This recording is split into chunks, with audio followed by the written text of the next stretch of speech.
Hi, I'm Janet Skates and welcome to my YouTube channel. Today I'm going to be demonstrating 3 quick and easy ways to get started creating a piece of artwork on a blank piece of white paper. A lot of times when confronted with white, we get a little intimidated or have trouble starting. So I want to show you how to get over that initial hump and get making some fun pieces.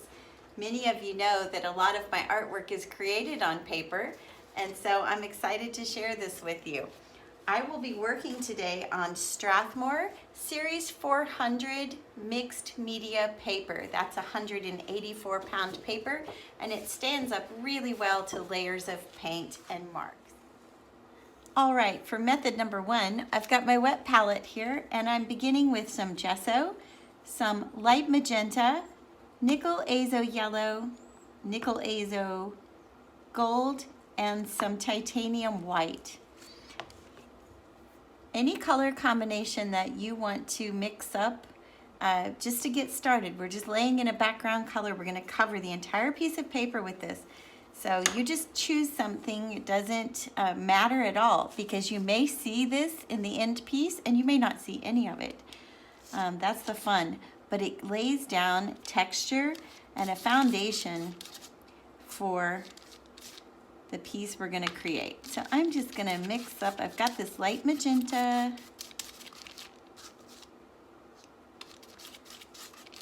Did a nice mix here. The gesso is fun. I don't normally gesso my pieces on paper, gesso the paper before I start, but lots of people do, and that's just kind of whatever you want to do for your piece. But this is going to be fabulous for us because it's going to create a wonderful texture and color for our background. I want it just a tiny bit darker.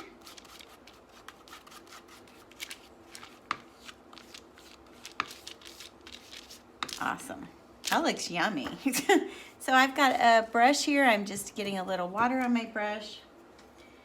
Start with a wet brush, and I'm just going to paint a nice thick layer on my paper.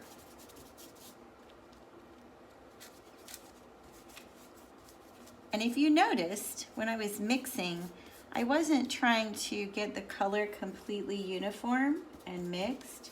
I left little ribbons of pink and little ribbons of the gold in there, and even the white, and that's perfectly fine because I'm not looking for uniformity here. I'm looking to establish my background color just to get me started. Get over that initial hump.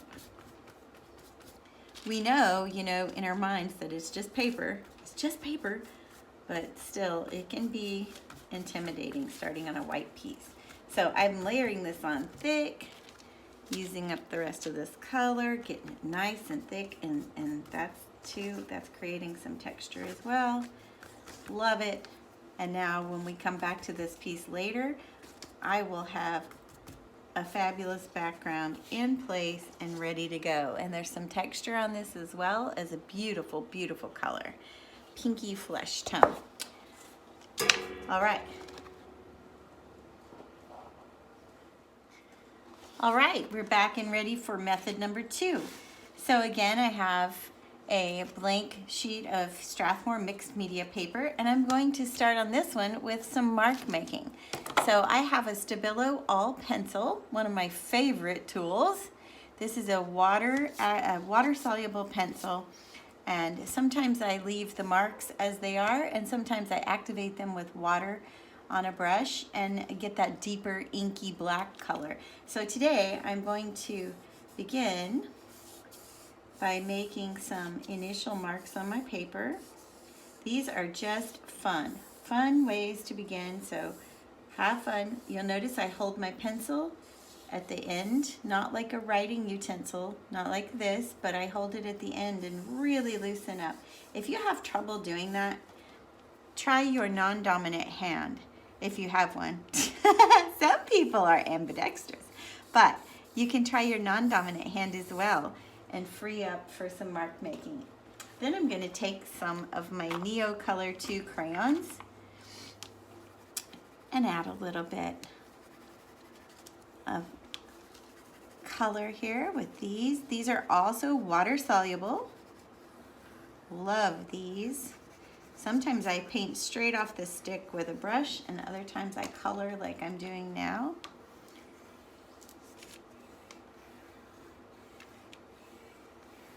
You can have so much fun just doing this mark making. You'd be amazed. This is relaxing and really enjoyable. When I'm finished with my marks, if you have some colored pencils or woody 3-in-1 pencils, you can use those too. Or graphite pencil, just a plain writing pencil, whatever you have is great. So when I'm done with this, I have options. I can come in with paint and immediately add some paint, or I can water activate parts of it and see where the marks create their own blends and colors. So I'm going to do that first. So I've got just a brush here, and I'm just going to get this a little bit wet. You see how these blend, make for some fun colors. The Neo Color 2 crayons, once you get them wet and let them dry, you can come back in and activate them again. So when this dries, I could come back in with water and activate it again.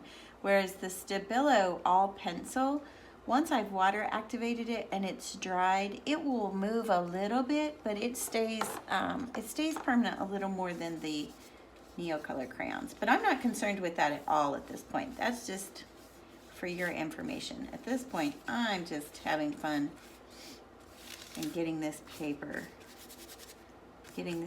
going. Now I can reach over and grab a little of this paint I have left over from our first method and add some of that in too. I always try to use up the paint on my palette and not waste it. So I usually keep a couple of papers laying nearby, and I'll just take the extra paint that I have and brush it on or wipe it on whatever pieces I have lying around, and that just builds up those layers for me to get started on at a later time.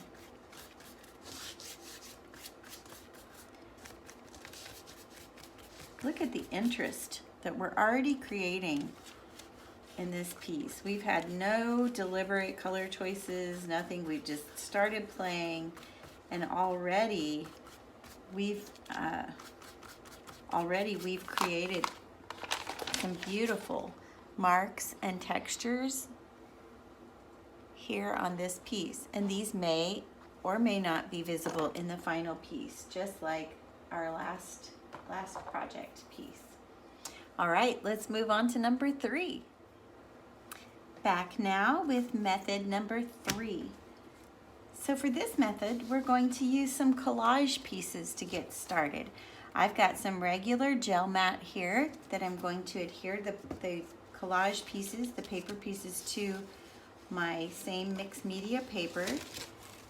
This is a piece of old sheet music, and it looks like I was doing something with this before, but I've got a little piece of this I'm going to start with, and then I have some old ledger papers, ledger books that I got from a garage sale at some point. So this paper is really fun. It's got a beautiful color, handwriting on it, and again, it may be visible in the finished piece or not, but it's going to get me started. And then here is a piece out of some kind of a book. Here we've got American Birds and Migration Patterns and Native Fish. So let's get started with some native fish. Love these colors. These are beautiful colors, and I did choose these, but not in an effort to create a certain palette on my paper, just because the blue kind of caught my attention after we were working with pink earlier. So I'm going to put these straight onto the paper using my using my gel medium and layer it nice and thick on my paper. These can overlap each other or stand on their own, whatever you want. And you may have a little particular piece that you want to make sure is visible in the finished piece.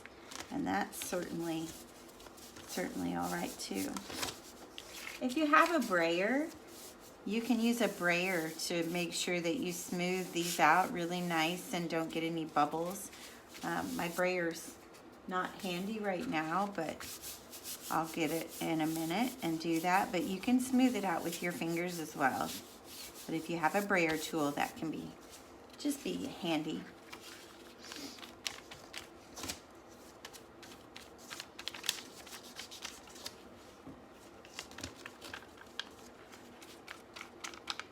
Collage is always such a fun way to build up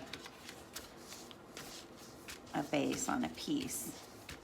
In fact, I'm working on a new collage course that will be available on my CourseCraft channel in January, and wow, is it going to be fun. I've got some really cool techniques to share in that class. So watch for that class coming up in January. And if you want to hear about it first when it releases, sign up for my newsletter on my website at janetskates.com. You can sign up for my newsletter and be the first to hear and get some discounts as well. So be sure and do that. And if you have time, be sure and like this video and give me some comments and questions. I'm happy to answer, and I'd like to hear what you would like to see me demonstrate next. I'm always open for ideas.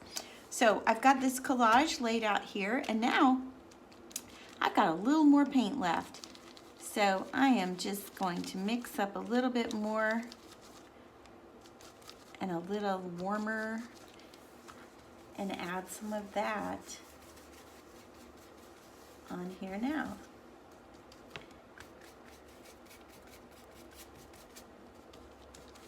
I love how that nickel azo gold too, it gives that aged look. It works really well with these nice old scraps of paper I've got here.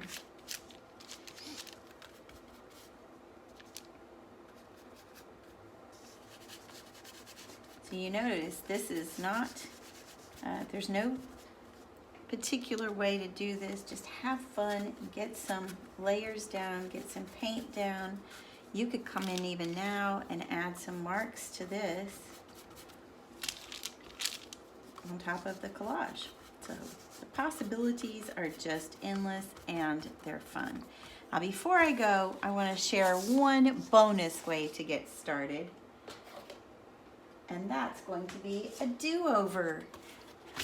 So we were talking about beginning with blank white paper and how that can sometimes be intimidating. But in addition to that, oftentimes we have stacks of pieces or paper laying around that we've worked on and kind of hit a stall point on. It just didn't develop the way we wanted or what have you. I have loads of those stacked up around my studio. So these already have layers of texture and mark making on them. So we can come in and just get straight to work. What's really fun is that by adding paint now, you can see the other layers through here, but maybe they're not as loud as they were before or as dominant. So I'm just smoothing out some of these areas that maybe just weren't working for me. And I may like them better once they're in the background a little more recessed instead of so dominant. Already I'm just having fun with this. But do-overs are a great way. You've already got texture and color, and sometimes do-overs end up being my very favorite pieces. It's all part of the story. So dig around, see if you have some pieces that you might want to work on and get back to that you've had lying around for a while, and just have some fun. All right, once again, Janet Skates here. I hope you've enjoyed this video. Check out my other videos on YouTube, and I look forward to being back soon with some more helpful hints. Good day.